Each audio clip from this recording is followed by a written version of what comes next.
Cinema ఎలా తీయకూడదో చెప్పడానికి మనకి ఇంతకుముందు చాలా టెక్స్ట్ బుక్ రిఫరెన్సెస్ ఉన్నాయి. సో, ఆ ఫిల్మ్స్ అనేవి ఒక టెక్స్ట్ బుక్ రిఫరెన్స్‌గా పనిచేస్తాయి. ఈ సినిమా చూస్తే ఓకే. ఓ సినిమా తీసామంటే దీనిలో అస్సలు తీయకూడదు అని కొన్ని సినిమాలుంటాయి. సో, 'జననాయకన్' అనే సినిమా ఏంటంటే, ఆ రిఫరెన్సెస్ అన్నిటిని పక్కన పెట్టి, ఆ రిఫరెన్సెస్‌లోనే నేను టాప్‌గా ఉండాలి.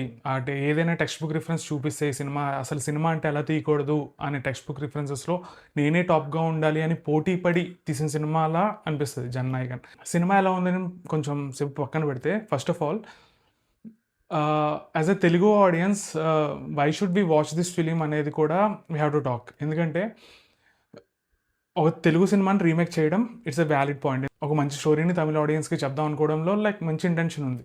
ఓకే. స్టార్ పవర్ ఉంది.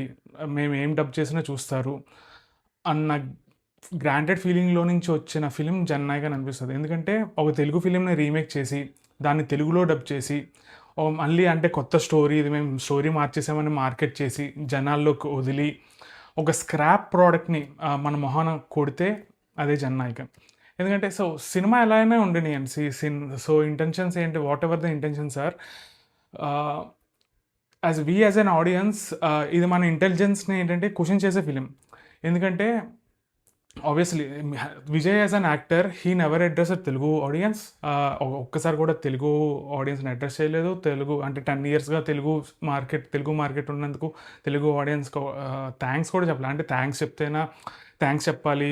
మేము సినిమా చూస్తున్నామని కాదు ఇక్కడ క్వెషన్. ఏంటంటే అసలు మీ ఎగ్జిస్టెన్స్‌ని పట్టించుకోని హీరోని మీరు సినిమాలు చూస్తున్నారు. సో, అలాంటి హీరో ఒక తెలుగు సినిమాని రీమేక్ చేసి, తెలుగు ఆడియన్స్‌కి డబ్ చేసి, ఒక పాథటిక్ వెర్షన్‌ని దాన్ని మీరు మొహాన కొడితే సో, ఆబ్వియస్లీ మనం దాన్ని చూస్తున్నాం. సో, మనం యాక్చువల్లీ సిగ్గుపడాల్సిన విషయం ఇది. So, okay. పోనీ చూసారు. ఆహ్, పోనీ తీశారు. ఆహ్, చూద్దాం ఓకే. ఏంటి సోర్స్ మెటీరియల్‌కి రెస్పెక్ట్ ఇచ్చారా?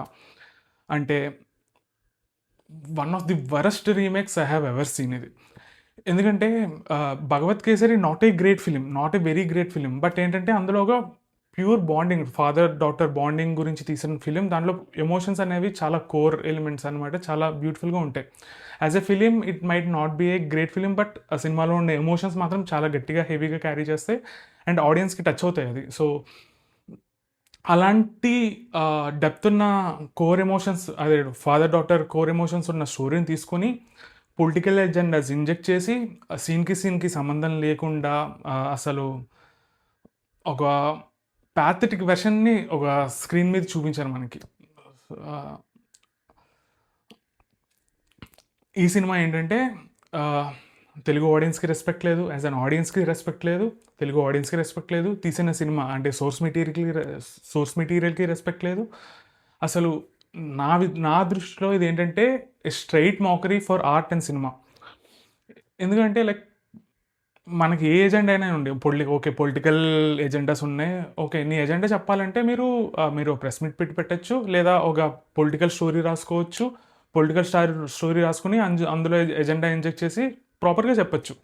బట్ ఒక నాన్ సింక్ పొలిటికల్ ఎజెండాతో సంబంధం లేని స్టోరీని తీసుకొని, అందులో బలవంతంగా మీ ఎజెండాని ఇంజెక్ట్ చేసి you are making a beautiful story into a pathetic version అనమాట. So you're spoiling a cinema, you're spoiling audience time, you're spoiling audience time, producers money.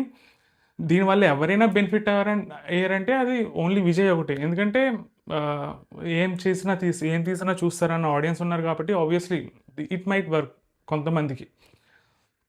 So, నా దృష్టిలో ఇంకోటి ఏంటంటే లైక్ పోనీ ద వే సినిమా ముందుకెళ్ళే విధానం కూడా చాలా పాథటిక్‌గా ఉంటది. సో, హీరోకో ఇంట్రడక్షన్ ఉంటది. అయిపోయింది. విలన్‌కో ఇంట్రడక్షన్ ఉంటది. నేను చూసిన worst pathetic villain entrance ever ఇది. ఎందుకంటే ఓకే. సినిమాటిక్ లిబర్టీ తీసుకోవచ్చు. ఓకే. అనుకుందాం స్టోరీని కొంచెం ఎలివేట్ చేయడానికి, జనాలకి ఎక్సైట్‌మెంట్ ఇవ్వడానికి కొంచెం ఎగ్జాగరేట్ చేసి కొంచెం చూపించొచ్చు యాస్ ఎ కమర్షియల్ ఫిల్మ్ అనుకున్నా కూడా, ఇది ఏంటంటే ఆఫ్రికా వెళ్ళిపోవడాలు, ఆఫ్రికా ప్రెసిడెంట్‌ని చంపేయడాలు, అసలు ఏంటి మనుషుల్ని ఏంటంటే ఒక చీమ టపాకాయలు పేల్చినట్టు ఇలా పేల్చేస్తారు. అసలు మనుషుల్ని ఈజీగా చంపేస్తాడు. వాడు ప్రెసిడెంట్‌కి ఊరేసేస్తాడు, వీడియోలు తీస్తాడు, ప్రెస్ మీట్‌లకి ఇస్తాడు. కానీ వాడిని ఎవడు ఏం చేయలేడు.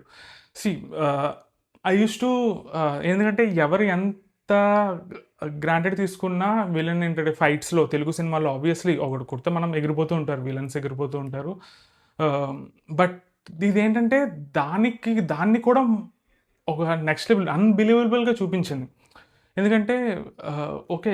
ఆడియన్స్ అగ్రీ చేస్తారు. ఆడియన్స్ ఏంటంటే యాక్సెప్ట్ చేస్తారు. ఎంత ఎగ్జాగరేటెడ్ ఉన్నా స్టోరీలో ఎమోషన్ ఉంటది కాబట్టి కొంచెం బ్లెండ్ అవుతది. ఇదేంటంటే ఒక్క 1% కూడా బ్లెండ్ అవ్వదు సినిమాలో. అసలు విలన్ ఏంటంటే ఎవడు టచ్ చేయలేడు. కొట్టేసుకుంటూ ఉంటాడు.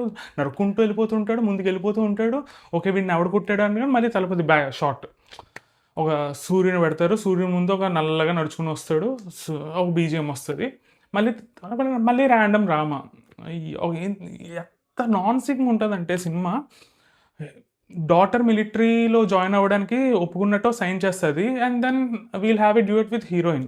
పోనీ హీరోయిన్‌తో డ్యూయట్ అనుకుంటే లైక్ అందులో సారే ఉంటారు. సారే డాన్స్ చేస్తారు. ద లాస్ట్ డాన్స్ అంటారు. ఏంటి అసలు like there is no no point of watching this film అనిపించింది నాకేంటంటే. ఎందుకంటే నేను చాలా టైం వేస్ట్ చేశా కానీ రీల్స్ చూస్తూ వేస్ట్ చేశా. యూట్యూబ్ షార్ట్స్ చూస్తూ వేస్ట్ చేశా. పిచ్చి పిచ్చి ట్వీట్స్ చదివేవాడిని గానీ అస్సలు నేను వేస్ట్ చేసిన వరస్ట్ 2 అవర్స్ అంటా నేను జననాయకన్ చూసినప్పుడు. ఫైనల్ వెర్డిక్ట్ ఏంటంటే 'Jananayagan' is a pathetic film, a mockery of art, mockery of cinema, mockery of Telugu audience. ఈ సినిమాని ఎలా తీయకూడదో ఒక టెక్స్ట్ బుక్ ఎగ్జాంపుల్‌కి ఇంకో 100 ఇయర్స్ ఎగ్జాంపుల్‌గా ఉంటది 'Jananayagan' is. So that is what 'Jananayagan' is. And I have no words to explain. So that is it. Thank you.